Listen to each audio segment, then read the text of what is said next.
All right, quite a few people have had a lot of questions about the Phoenix radio, so I'm going to go ahead and put this in. This is a 2014 Coyote, clearly with a 6-speed. Originally, I had the base radio with sync, so it's just a four-speaker system. So right off the bat, I'll just go ahead and turn this on right here. Give it just a second, and it goes ahead and it boots right up. So a couple of people asking questions about functionality, how it works, things along those lines. Additionally, I do still have the regular basic plastic screen protector still on here. I am looking to see if I can find something a little bit more aftermarket that will still give me some good coverage. So a couple of things. Obviously, just swiping through here, it is extremely responsive. I don't know. I know some people have ran into issues beforehand with other units. Really, I haven't on this one. So this unit is the PX6 model. So this right here I have set up with the wireless AirPlay module, which I have tucked underneath on this side. You can get all the stuff through there, as well as I did order this one to also come enabled with CarPlay, right with plug-in. For a couple of different options. So real quick, I'll just give you a basic showcase of how this works right here. So you're able to type in, for example, any radio station that you want. Clearly, just click the OK button and tunes right in. Sounds pretty decent. When you get into it, so the volume's down here. Also, I should give that. But when you get into it, you can kind of see all the settings that they have through here, which is obviously quite a bit. There is a pretty decent equalizer in this menu as well that does retain settings, even if you do take off the battery, which is a cool piece. You can actually manually mute different sections of your car, and a couple of just cool things along those lines. So there's a ton of different options with this. Also in here, as long as you make sure that you program which Mustang you have. So if you've got the base model or the premium, you can program a whole bunch of different features. So this is the basic sync option. Of all of these buttons, the only 5 that I have been able to communicate with this radio are going to be the mode button, the volume up and down, and the push back and forth. The rest of the 3 buttons, or if you don't have a sync enabled module, doesn't really matter with that option. So a couple other questions that I had gotten specifically on this one. So I was able to change this option right here, messing around with the install set. So beforehand, you would have seen something like an orange Mustang, which I can kind of show you guys real quick. If we go into install set, this will be a code that you can look up directly from them. However, for example, I have this all preset here. Your standard ones on the Mustang would have been this ugly orange if you look at the homepage. So since then, I was able to change it by going down to, I think it was Yima Old High for some reason. I have no idea what that means, so don't ask any questions on that. So obviously you have navigation. I have this set up to go right to my wireless CarPlay. It does come with a GPS unit in the kit, which the GPS, it does function. Right now I'm in a car bay, so it is still functioning totally fine. It does do pretty well to grab your exact date and time where everything is. You do retain the temperature wise. You do not, however, and I repeat, you do not retain the compass. So if that's something big to you, probably not going to want to go with this unit. You can easily switch over brightness. The brightness display doesn't, I should say the brightness adjustment doesn't really work great. I find this is still a pretty bright unit at night. You can easily just click the night button right there, which touches the basically turns the display off, and then a simple tap and you're good to go. The auto mute button is right there, so you can click that.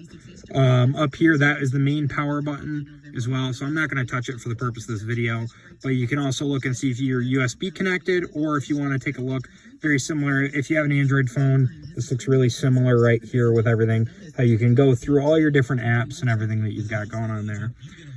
This main bottom section right here, these two and your volume never change. The cool thing is, so you can either swipe up, and this, if we weren't on the home screen right here, this would actually swipe up from the bottom, not from the top. On the home screen, for some reason, it does switch to that right there. So you can control everything, as well as you can just touch simply down here. It's still always fairly responsive.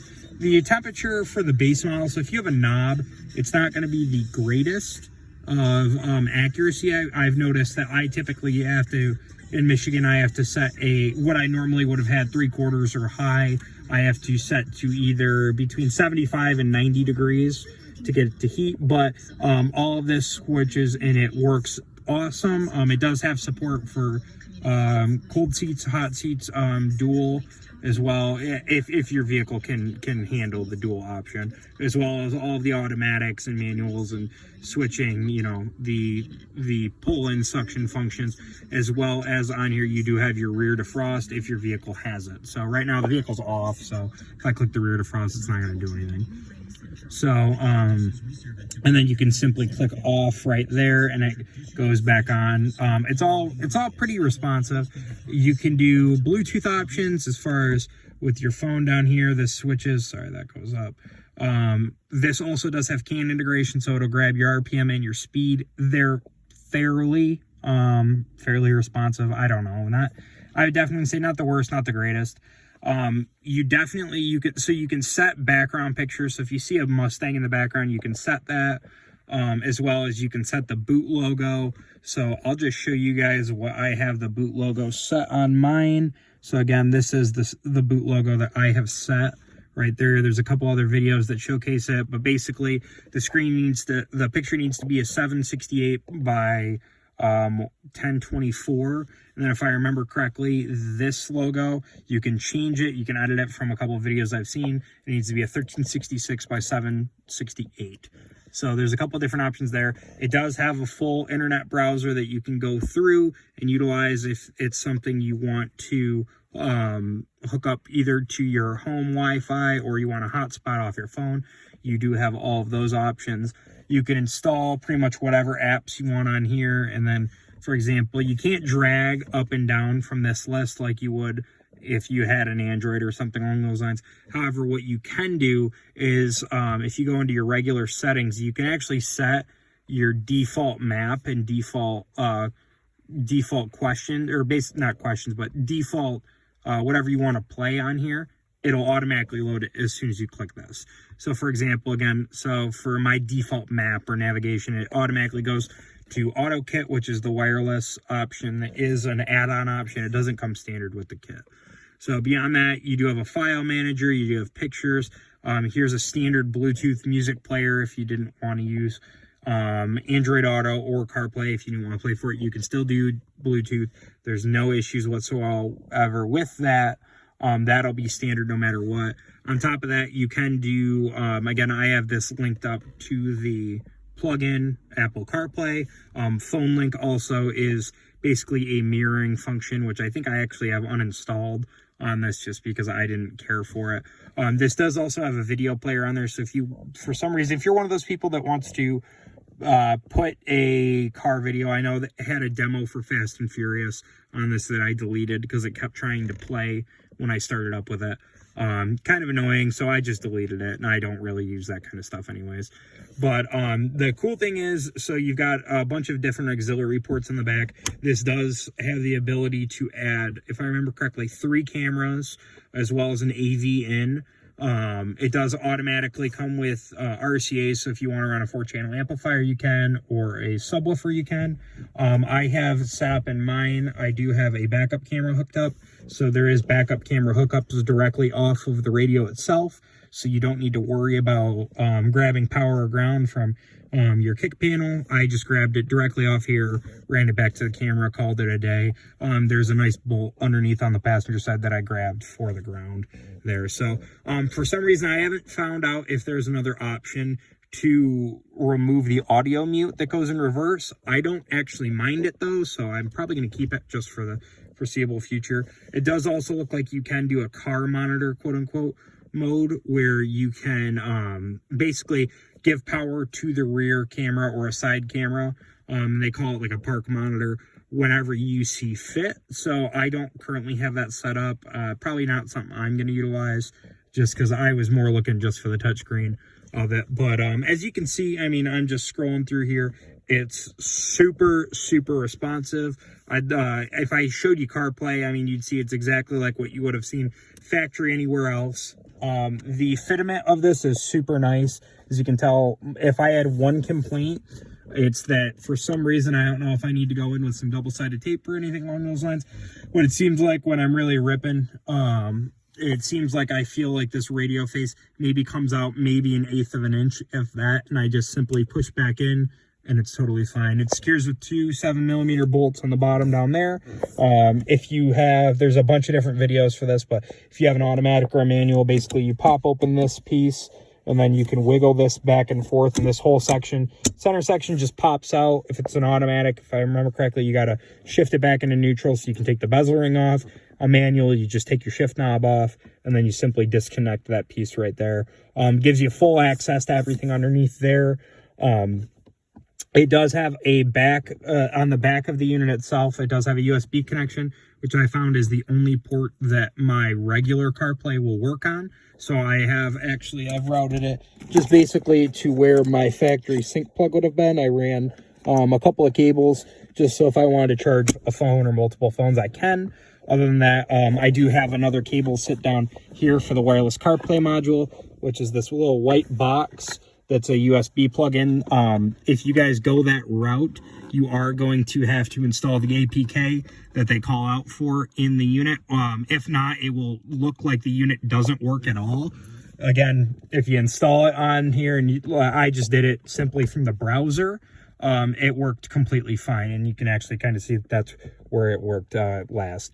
So, but you can do a lot of cool stuff. So if you want to install, you know, if you're one of those guys that wants to put in a Mustang logo or anything along those lines, you can.